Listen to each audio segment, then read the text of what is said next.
Hello, class. This is Mr. Hart. And in this podcast, we want to start looking at some of the applications of electromagnetism. Okay, now we've looked at electromagnets and we've looked at electromagnetic induction, which are cool ideas, but they weren't very practical until they were part of two devices. Okay, now these two devices, which absolutely changed the world, were the electric motor and the electric generator. Okay, so what an electric motor does is it takes advantage of electromagnets, and basically it takes that electrical energy and turns it into kinetic energy, usually rotational. So you have electricity going through a wire that generates a magnetic field.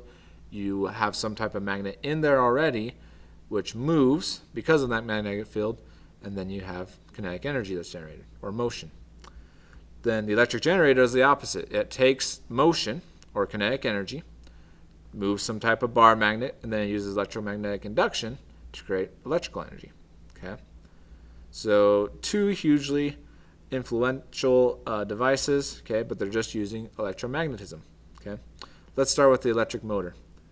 So here are some pictures of some electric motors. This is a pretty old school one, probably around the mid 1800s. It's got that huge cast iron shell around it. Here's kind of a modern day electric motor, probably used for industrial uses such as a drill or some type of machinery.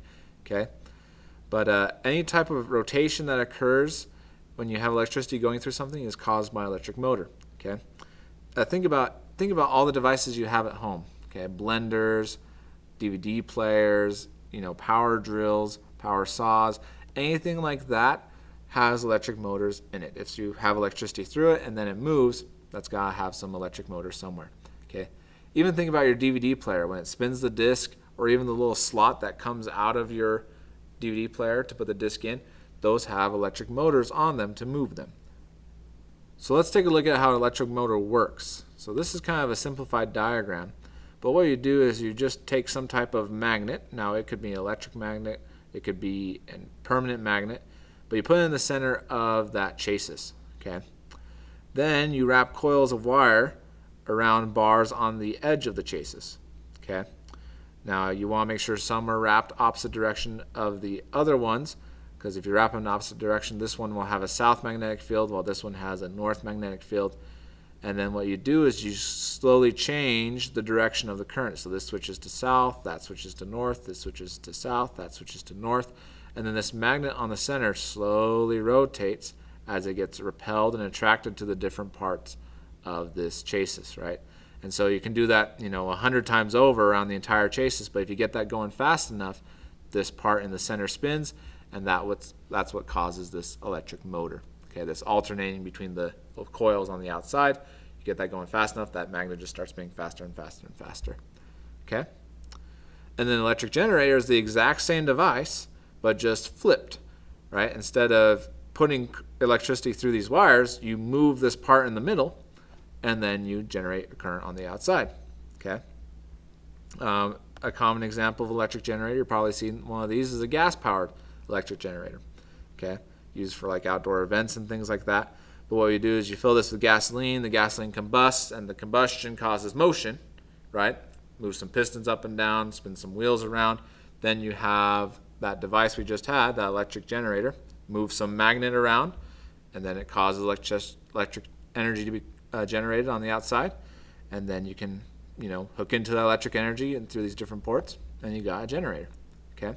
That's a small scale example. If you have a huge generator, okay, for some type of electric plant, like a coal burning plant, or a hydroelectric plant, like a dam or something like that, okay, they have these huge electric generators with these huge magnets on them. But if you can get something to move them, then you can generate electricity, whether that's water flow or steam that's generated from coal or whatever it is. You get those magnets moving, they cause electric field to be generated on the outside of the chassis, and then that electricity can be harvested, right? But there we go, that's an electric generator.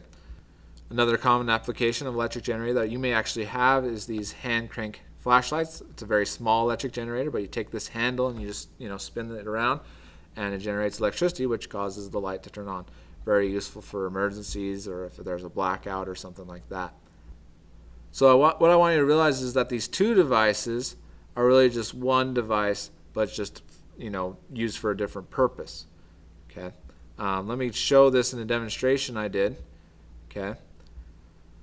So I have this fan that is set up to rotate once current goes through it, and I have a hand generator. And so I'm going to connect these two together, and what you see is that when I put motion through the hand generator, it generates electricity, sends that to the fan. When the fan receives the electricity, it has an electric motor which causes the motion to occur. Okay, so it's pretty cool. We can hook up a generator to a motor, and we can transfer this electricity between them. Okay. All right, I want you to realize how influential this is. I mean, this caused the Industrial Revolution. This is the basis of all of our modern society, this idea that we generate power somewhere else, move it through buildings, move it through streets, and we can harness it and access things and use things at varying locations because of electricity. Okay, it's awesome. It's amazing. It's incredible. Okay, so I'm going to show you the most important slide ever. Okay, this is what I call the complete transfer of motion. This is the most important PowerPoint slide you will ever view in your life. Okay, or at least one of the most important ones. But we can see that we can physically move motion from one location to another. Okay, so this is how it works. So we start with motion at some location. Okay, at a generator, at some dam, or at the coal burning plant, or wherever it's at. Okay, then we cause a changing magnetic field, okay, moving some type of magnet, okay, in one of those generators. That causes electric current to be formed at the station, right? Then through all the wiring and stuff, we can bring those wires into the city and through the electrical grid, and we can get that current at our house or our school or wherever we're at, okay? Then we can use that current to generate a magnetic field, and then last of all, we can use that motion that comes from the magnetic field to get motion at our homes, okay, or our schools or wherever, okay? So think about this.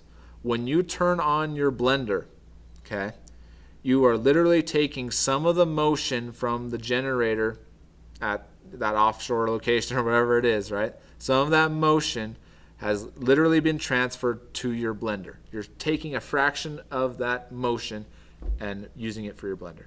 That's crazy. We're moving motion. We're transferring motion between locations. Okay. Now let's analyze each one of these steps. Okay. So motion to changing magnetic field, that is from the electric generator, right? We have electric generators set up to take that motion and move a magnet that causes a changing magnetic field. Then the phenomenon that takes changing magnetic field to electric current is electromagnetic induction. Okay.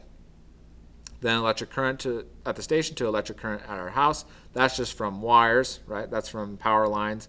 That's just from conductivity. Okay. Then current at our house to magnetic field, that comes from using electromagnets, right? Some type of electromagnet. Okay. Then having a magnetic field go into motion, have that movement occur, that's when you set it up in an electric motor. Okay. And there we go. That's the complete transfer of motion. It's incredible. You can see how all these things we've been talking about build together to make it so that we can move motion from one location to another. Okay, this is huge. This is incredible. This is what builds our modern society. This, initial discovery by Michael Faraday back in the 1830s has just caused this whole, society to build from this. Okay, sorry, I'm rambling, but it's just amazing how incredible these things are. Okay, so if you don't have this written down, please do. This is a very important slide to know and understand. All right, I just want to show you one last demonstration of this. I have the hand crank hooked up to a power generator, okay, which basically just plugs into the wall outlet. But to show you that the hand crank can actually work in reverse, right? So it's electric generator, but it's also electric motor. It's the same device, right? And to show that there's motion occurring from that hand crank, right? The hand crank is moving without any help from me. So that electricity that's generated came from some motion somewhere else. So I'm literally moving motion from the power plant to that motion in the hand crank. I'm pulling some of that energy and taking it to move the hand crank. Okay. Absolutely incredible. All right, so sorry I said incredible so many times during this podcast, but I hope you understand how influential this has been for us. Hopefully that all made sense. Let me know if you have any questions, and thank you for watching.